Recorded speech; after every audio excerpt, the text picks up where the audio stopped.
Abbiamo puntato sulla coerenza, sul rimanere gruppo e rimanere coerenti al nostro programma.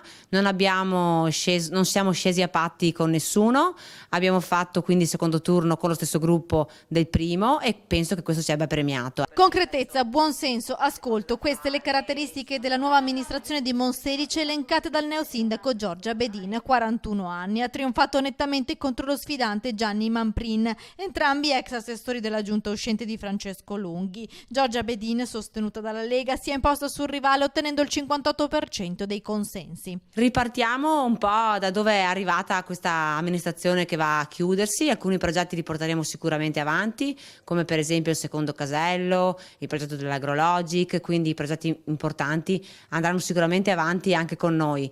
E quello che cambierà sarà sicuramente il metodo, nel senso che il nostro metodo è quello di essere vicini ai cittadini. La prima cosa che faremo sarà però sistemare la macchina amministrativa dal punto di vista degli uffici, perché in questo momento veramente quelli che ci lavorano io li definisco dei santi, degli eroi, perché c'è un ufficio tecnico per esempio in cui sono in 5 quando dovrebbero essere in 10. Giorgia Bedin ha le idee chiare, subito al lavoro anche per formare la sua squadra, poi si dice pronta ad un dialogo costruttivo con le opposizioni. Un dialogo che deve essere naturalmente civile, sia nei toni che nelle sedi opportune, secondo me, e un dialogo costruttivo soprattutto, perché se l'opposizione deve fare opposizione solo per il gusto di dire no, non va bene, allora il dialogo è difficile trovarlo con chiunque.